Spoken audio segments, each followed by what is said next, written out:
From more murderous games we never got to see to alternate costumes, characters and casting, Squid Game was almost completely different. Yippee-ki-yay movie lovers, I'm Jan, and in this video I'm revealing everything that was deleted, cut or changed in the final version of Squid Game. Obviously spoilers ahead, so take care.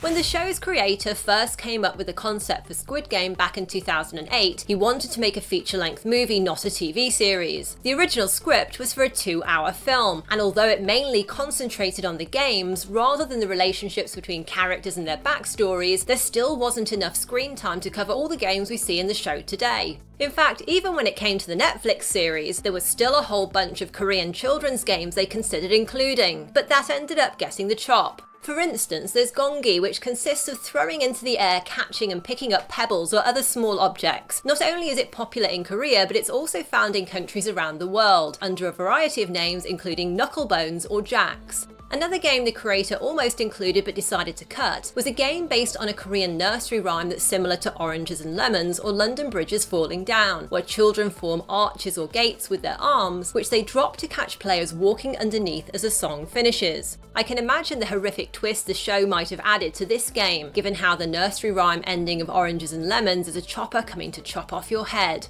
A team game that almost made it into the series was Why Did You Come to My House?, where players hold hands in 2 lines and advance on each other, trying to win players from the other side over to their own. It's a bit like the game Red Rover, but the Korean version also involves a song and rock, paper, scissors. Originally, instead of the red and blue tile game that the salesman plays with Gi-hun, the show's creator thought they should play a kind of knitting game called Cat's Cradle. It's a game where the players create string figures between their fingers, and he thought it would be funny to see 2 men doing that. However, he said he gave up on the idea as the rules wouldn't be understood globally.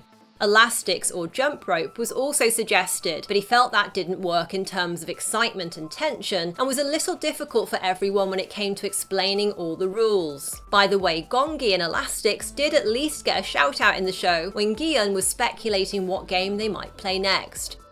The distinctive costumes worn by the characters are a crucial part of the highly stylized series, but originally its creator wanted a completely different look for the game's workers, which would have given them more of a Boy Scout vibe. Now, I can see where he was coming from with that idea, as Boy Scouts are associated with childhood, and the whole show, from its games to its sets, emphasises the irony of grown-ups playing kids' games, but with very adult consequences. However, Scout outfits wouldn't have given the workers the same degree of anonymity, and they also wouldn't have given them the sense of being ants in an ant colony that the director was looking for. The show's art director also went through numerous takes on the workers' mask, including animal designs, before arriving at the final fencing-inspired mask with lines reminiscent of an ant's face. The ultimate design of hot pink hooded jumpsuits with black masks has proven hugely popular around the world, with store-bought versions selling like hotcakes, or should that be honeycombs, and becoming a top choice for Halloween.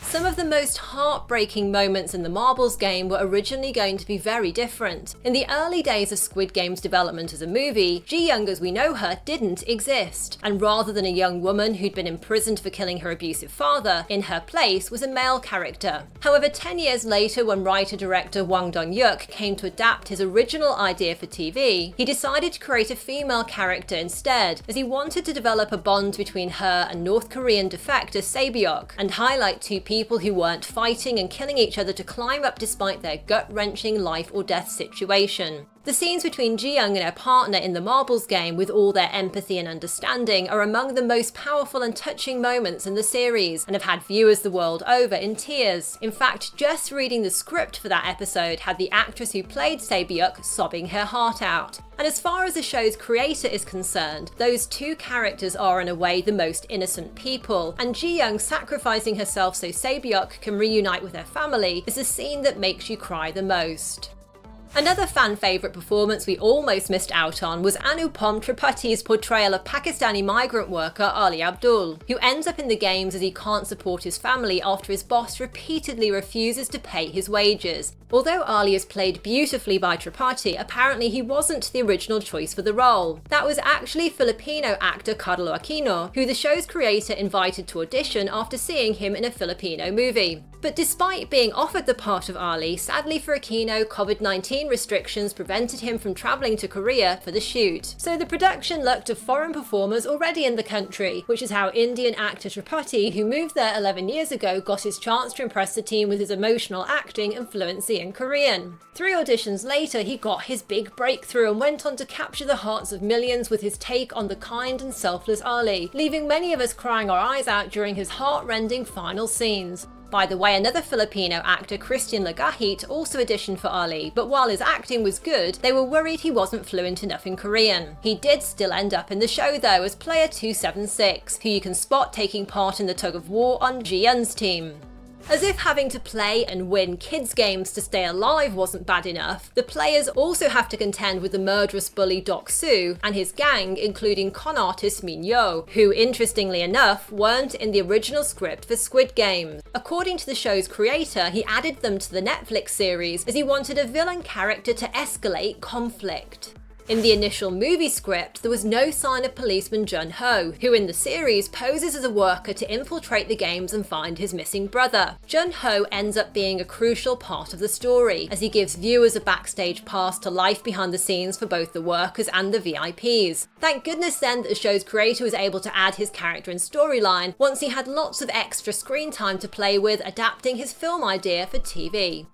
Combined with its eye-catching artwork, Squid Game is such an attention-grabbing title for the show that it's hard to imagine anyone ever thinking of calling it anything else. But in 2019, when Netflix first announced that they were producing the series, it had a totally different name. Back then it was called Round 6, after the number of games played. According to Min-young Kim, the Netflix executive for the region, that name came about because they wanted the show to appeal to audiences everywhere, and were worried not enough people would get the title Squid Game. What an odd name. As even in Korea, where it's a real children's game, apparently it's not well known to every generation. So initially they thought the more general name Round 6 would help people understand what the series was about. Fortunately, the writer-director later steered them back to his original title, as it's a unique show and that game is the essence of it. Even worse than a title change for many people though would have been if the show had never been made. And for a long time that was a very real probability, as all the Korean studios that creator Wang pitched his idea to back in 2008 and 9 thought that the whole concept was too grotesque and unrealistic. So finding investors and actors for his script, which at the time was for a 2-hour movie, proved impossible. A decade later, however, the show's writer-director says that sadly the world has changed into a place where such an unbelievable survival story fits well, and he added that some elements even seem realistic now that so many people are interested in fast-making money schemes, and on top of that, the pandemic has exacerbated the disparity between rich and poor. In fact, he actually came up with the original idea after the global financial crisis of 2008, when 3 generations of his own family were struggling for money and living on loans after his mother retired and a film he was working on fell through. Indeed, things were so bad that at one point he had to stop writing the script as he needed to sell his laptop for cash.